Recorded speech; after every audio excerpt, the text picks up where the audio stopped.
Bonjour à toutes, bonjour à tous, j'espère que vous allez bien. Donc dans cette vidéo, on va essayer de revenir sur deux concepts de chimie. Le premier, c'est le concept de cohésion de la matière, et le deuxième, le concept de solubilité des solides, c'est-à-dire quand est-ce qu'un solide a tendance à se dissoudre dans un liquide. Alors pour revenir sur ces deux concepts, il faut déjà se rappeler un petit peu ce que vous avez vu depuis très très longtemps, c'est-à-dire au collège.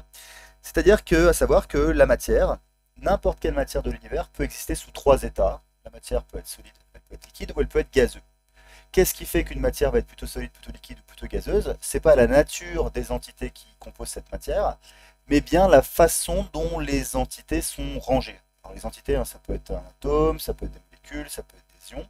Et donc dans un solide, ces molécules, ces ions, ces atomes, ces entités ont tendance à être bien collées, bien rangées et à bouger hein, sur place. Hein, les particules ici elles ont tendance à bouger sur place. Dans un liquide, là aussi, les entités sont collées les unes aux autres, mais cette fois, elles ont tendance à se déplacer ici allègrement, à glisser les unes sur les autres. Et dans un gaz, les entités, là, cette fois, elles ne sont pas du tout collées, elles sont dispersées, et elles ont tendance à se déplacer comme ça, très très vite, un petit peu dans tous les sens. Et donc la question qu'on se pose dans ce chapitre, c'est pourquoi dans les solides, pourquoi dans les liquides, les entités ont tendance à vouloir rester ensemble. Ça paraît pas si évident que ça pour le liquide, puisqu'on a dit que les particules elles bougeaient. Pourquoi cette particule alors qu'elle bouge, pourquoi elle ne file pas comme ça, comme pour le gaz, très très loin? Pourquoi elle a tendance à vouloir rester quand même à côté des copines? Et donc pour traduire ce fait que les entités elles veulent rester ensemble, en physique on a un mot, on parle de cohésion. Dans cette partie, on va essayer d'expliquer la cohésion de la matière, pourquoi dans les solides, les particules restent ensemble, pourquoi dans un liquide restent ensemble. Alors pour ça, donc on va s'intéresser nous aux solides dans cette partie, mais tout ce qu'on va dire c'est vrai pour les liquides. Et on va s'intéresser notamment à tous les types de solides qui peuvent exister dans la nature. Et en l'occurrence, il existe trois types principalement de solides qu'on peut rencontrer dans la nature. Donc, je vous ai pris ici trois exemples de solides. Donc en haut à gauche, vous avez du chlorure de calcium. Au milieu, de la glace. Et en haut à droite, vous avez ce qu'on appelle de la carboglace. Donc physiquement, hein, franchement, en regardant les photos, on a l'impression que c'est trois solides qui se ressemblent assez. Et pourtant, c'est trois solides qui sont assez différents. Par exemple, le chlorure de calcium, on s'en sert nous comme anti-stress. Bon, la glace, vous connaissez. Et la carboglace, on s'en sert, notamment pour tout ce qui est maintenir la chaîne du froid. Hein, par exemple, quand vous avez des vaccins, vous savez qu'il y a certains vaccins, il faut les garder à des températures très basses. Hein, sinon, ils s'abîment, sinon, ils sont moins performants, sinon, ils s'altèrent. Et donc, comme frigo super puissant, si vous voulez, on peut utiliser de la carboglace qui permet donc de maintenir les vaccins au froid. Et donc la question qu'on se pose, c'est pourquoi ici le solide garde cette forme, pourquoi ici le solide garde cette forme, pourquoi le solide ici garde cette forme. Donc s'il garde cette forme, c'est effectivement parce que les entités qui composent ces différents solides restent les unes à côté des autres. Donc pour ça, qu'est-ce qu'on fait? On zoome sur chacun des trois solides, et voilà ce qu'on voit. On voit bien effectivement des entités qui restent collées les unes aux autres. Donc vous avez trois cas très différents. Donc à gauche, vous avez ce qu'on appelle un solide ionique. Ça veut dire quoi? Ça veut dire que le chlorure de calcium, il est composé de particules qui sont des ions. Donc ici, vous avez en rouge des ions positifs, les ions Mg2+, et vous avez en vert ici des ions négatifs, les ions Cl-. Vous remarquerez tout de suite, hein, il y a plus de boules vertes que de boules rouges, c'est normal.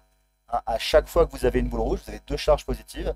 Donc pour compenser, pour que la matière reste neutre dans son ensemble, il faut que vous ayez deux boules vertes pour chaque boule rouge. Dans la glace, si vous zoomez, voilà ce que vous voyez. Vous voyez plus des ions, vous voyez des molécules. En l'occurrence, ce sont des molécules d'eau, des molécules de H2O. Et comme les molécules d'eau, ce sont des molécules qui sont polaires, eh ben on appelle ça, ce solide, un solide moléculaire polaire. Là, c'est un solide ionique, composé donc d'ions. Et là, c'est un solide moléculaire polaire, c'est-à-dire un solide composé de molécules polaires. Le troisième exemple, c'est la carboglace. Donc la carboglace, c'est aussi des molécules, c'est pas des ions. Mais ces molécules sont des molécules de CO2. Et les molécules de CO2 sont des molécules qui sont apolaires. Hein, il n'y a pas de delta plus, il n'y a pas de delta moins. Par exemple, des charges plus et des charges moins sont confondues. Et du coup, on appelle ça un solide moléculaire apolaire. Et donc maintenant, on va expliquer dans chacun des cas pourquoi les entités restent là où elles sont. Pourquoi elles n'ont pas envie de se déplacer, elles n'ont pas envie de se barrer très très loin. On commence par le cas le plus simple, c'est le cas du solide ionique. Donc on va prendre l'exemple par exemple de cette petite boule rouge. Pourquoi cette petite boule rouge n'a pas tendance à partir très très loin? En fait, on le comprend très bien si on n'oublie pas que ici ce sont des charges moins, ici ce sont des charges plus. Et donc en fait, toutes ces petites boules vertes là qui entourent la petite boule rouge vont attirer la boule rouge. Il y a une force électrostatique qui va faire que les boules moins attirent les boules rouges. Donc cette boule rouge, elle est attirée par celle-là, elle est attirée par celle-là, elle est attirée par celle-là, elle est attirée par celle-là. Et donc cette petite boule rouge, si elle a envie un jour de partir, elle doit vaincre ces 4 attractions. Et donc ça, c'est très compliqué et ça explique pourquoi la boule rouge, ça reste toujours à sa place. Ce qui est vrai pour les boules rouges, c'est vrai pour la boule verte, hein, qui est attirée par toutes ces petites boules rouges aussi autour d'elle. Et donc les particules dans un solide ionique, elles veulent rester à leur place. Et ça explique la grande cohésion des solides ioniques. Quand je parle de grande cohésion, ça se traduit ici par la température de fusion. On se rappelle que la température de fusion, c'est la température à laquelle vous avez un solide qui devient liquide. Et donc là, en gros, on vous dit que pour que toutes ces particules se mettent à glisser les unes les autres, il va falloir chauffer énormément. Il va falloir chauffer à 772 degrés pour permettre aux particules de se déplacer et donc de vaincre les différentes attractions. Donc les solides ioniques, la cohésion est assurée par des forces électrostatiques. Quand vous avez un solide moléculaire polaire, c'est le phénomène qui va lier les molécules va ressembler un petit peu. Alors pourquoi? Il n'y a pas vraiment, il n'y a pas de charge plus et de charge moins, il n'y a pas d'ion positif et d'ion négatif dans l'eau. Mais il faut bien se rappeler que l'eau, c'est une molécule qui est polaire, donc c'est une molécule qui possède des pôles, qu'on appelle delta plus et delta moins. Donc ce sont des charges partielles, donc c'est plus un plus et un moins complet comme tout à l'heure, ce sont des charges partielles delta plus et delta moins. Et donc dans la molécule d'eau, en l'occurrence, le delta moins, c'est l'atome d'oxygène, et les delta plus, ce sont les atomes d'hydrogène. Et donc en fait, si on regarde ici ces 4 molécules d'eau, pourquoi elles ont envie de rester ensemble? C'est tout simplement parce que le delta moins ici de cette molécule va être attiré par le delta plus de cette autre molécule, et ce delta plus ici va être attiré par le delta moins. Donc pour que cette molécule ici, elle fuit, pour qu'elle s'en aille, il va falloir vaincre ici ces forces électrostatiques. Et donc ces forces électrostatiques, elles assurent aussi la cohésion ici du solide moléculaire polaire. Alors, pour montrer, on est un petit peu tatillon en physique, hein, pour montrer qu'il y a une toute petite différence entre les forces, ici, pour montrer qu'elles sont un petit peu moins fortes, on parle plus de force électrostatique, mais on parle de force de Van der Waals. C'est la même chose, c'est juste pour marquer le fait que ce sont delta moins qui s'attirent avec des delta plus, et puis vraiment des moins et des plus. Mais finalement, c'est la même chose. Dans le cas du solide moléculaire apolaire, dans le cas du CO2, c'est encore un petit peu différent, hein, parce que dans le cas du CO2, il n'y a pas de delta plus, il n'y a pas de delta moins, il n'y a pas de charge partielle, puisque c'est une molécule apolaire.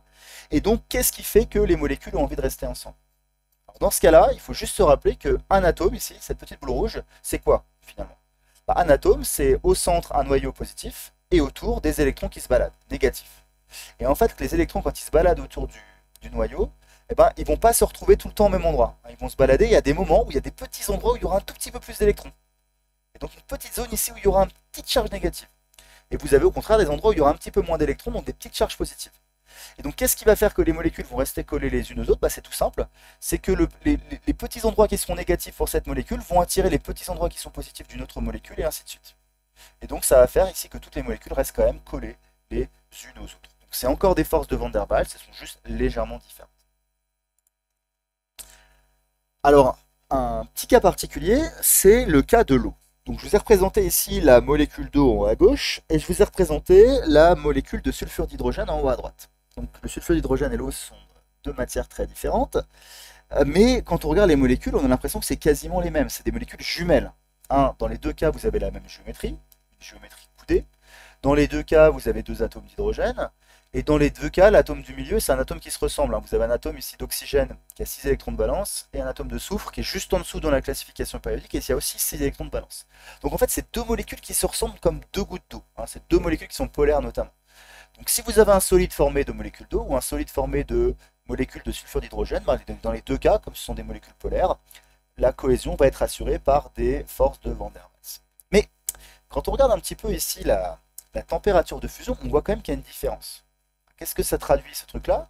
Ça traduit en fait que par exemple, si vous avez un solide de sulfure d'hydrogène et que vous voulez le transformer en liquide, donc si vous voulez que les molécules elles commencent à se séparer les unes des autres, à pouvoir bouger les unes par rapport aux autres, il suffit de chauffer à moins 85 degrés. Autrement dit, c'est très facile de transformer le solide en liquide. Pour l'eau, c'est beaucoup plus difficile. Si vous avez de la glace et que vous voulez la transformer en liquide, il faut chauffer à 0 degré. Vous voyez que c'est beaucoup plus important. Or, les molécules se ressemblent énormément. Donc comment on peut expliquer cette grosse différence alors que les molécules sont quasiment identiques? Eh bien cette différence, elle s'explique que dans le cas de l'eau, en plus des forces de Van der Waals qui vont assurer la cohésion des molécules, vous avez un autre phénomène qui va entrer en jeu, c'est ce qu'on appelle les liaisons hydrogène. Alors Alors, les liaisons hydrogène, on a détaillé ce que c'est dans le cours, je vous invite à le relire. On le voit un petit peu sur le dessin en fait. Quand vous avez un atome électronégatif comme l'oxygène, qui présente un doublet non liant, vous avez ici un truc qui est delta-, il va être capable d'attirer les atomes d'hydrogène, delta+, d'une autre molécule. Hein, vous avez ici un groupement HO, vous avez un petit hydrogène ici, qui va être capable de se lier ici à un doublet non liant de mon oxygène. Et donc là, vous avez ici des petites liaisons qui se forment, ce qu'on appelle des liaisons hydrogènes. Et ces liaisons hydrogènes, elles vont faire que les molécules d'eau vont avoir envie de rester à côté d'autres molécules d'eau. Et ces trucs-là vont faire, enfin ces petites liaisons, ces ponts hydrogènes, ces liaisons hydrogènes, vont faire que les molécules d'eau veulent rester ensemble. Et donc c'est pour ça que c'est plus difficile de faire séparer les molécules d'eau que de faire séparer les molécules de sulfure d'hydrogène, parce que vous avez des liaisons hydrogènes dans ce cas, et pas dans ce cas-là. Ça, c'est à retenir hein, pour certaines molécules, en plus des forces de Van der Waals qui assurent leur cohésion, et ben, vous avez parfois des liaisons hydrogènes. Alors pourquoi on parle un petit peu de tout ça? C'est finalement pour revenir sur le concept de solubilité. Donc solubilité, je vous rappelle, hein, c'est quand vous mettez un solide dans un liquide, vous avez deux cas de figure en fait, qui peuvent se passer. Soit premier cas de figure, quand vous mettez votre solide dans le liquide, bah, il ne se passe pas grand chose, il ne se passe même rien, le solide reste tranquille, le liquide reste tranquille. Deuxième cas de figure, bah, le solide peut être dissous par le liquide. Donc la question qu'on se pose, c'est finalement, quel solide va être dissous par quel liquide? Alors pour ça, il faut faire trois cas de figure. Premier cas de figure, si vous avez un solide ionique. Donc là, j'ai dessiné en jaune hein, mon solide ionique et j'ai dessiné en noir mon liquide. Si je veux que mon solide ionique puisse se séparer, puisse se dissoudre, il va falloir que mes petites molécules jaunes ou mes petits ions jaunes, puisque c'est un solide ionique, puissent quitter leurs copains. Il faut se rappeler qu'il y a des plus, il y a des moins. On a dit tout à l'heure que le moins qui est ici, il a envie de rester à côté des deux plus, parce qu'il est attiré par les deux plus. Donc si je veux le faire partir, il va falloir que je le tente. Et donc pour le tenter, il va falloir que je lui mette un solvant qui est polaire. En effet, si je mets un solvant qui est polaire autour, si mon solvant est polaire, il va être constitué de plein de petites charges delta- et de charges delta+. Et ces petites charges delta+ et delta- vont venir entourer les différents ions. Hein, par exemple, on le voit ici, à côté de cet ion positif, vous avez plein de petites molécules d'eau qui vont approcher, et qui vont approcher en présentant leur petit pôle moins. Et donc il y a plein de petits pôles moins qui vont venir à côté du pôle plus, et ces petits pôles moins vont entourer le pôle plus et l'emporter avec elle, parce que les molécules d'eau bougent. Donc le plus finalement va partir et va être emporté par l'eau. Mais une fois que le plus a été emporté, c'est le moins qui va pouvoir être emporté par l'eau. Cette fois, c'est les particules, les petits pôles plus de l'eau qui vont venir à côté de l'ion négatif et qui vont l'emporter avec eux. Et comme ça, petit à petit, vous avez le solvant polaire qui va venir arracher un à un les petits ions du solide ionique et donc le dissoudre. Si vous mettez un solvant qui est apolaire, apolaire ça veut dire qu'il n'y a pas de pôle plus et pas de pôle moins et vous n'allez jamais réussir à tenter ici les ions négatifs et les ions positifs. Si vous avez un solide moléculaire polaire, c'est la même chose. Si vous voulez le dissoudre, il faut le tenter grâce à un solvant qui est aussi constitué de delta+ et delta-. Donc c'est le même principe. Si par contre vous avez un solide qui est apolaire, pour le tenter, il faut lui mettre un solvant qui lui ressemble, et donc c'est un solvant apolaire. Finalement, c'est ça qu'il faut retenir. En chimie, si vous voulez solubiliser des solides, il faut les tenter, il faut les associer à des solvants qui ont des propriétés identiques. Donc, un solide ionique, c'est des charges plus-moins, il faut l'entourer d'un solvant qui possède des charges plus-moins, c'est-à-dire un solvant polaire. Les solides moléculaires polaires, on les tente aussi avec des solvants polaires. Et les solides apolaires, il faut les tenter avec des solvants apolaires.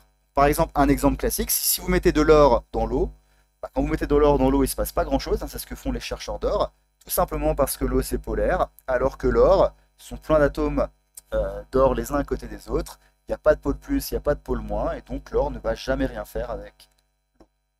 Voilà, j'espère que c'était un peu plus clair, et je vous dis à bientôt. Au revoir.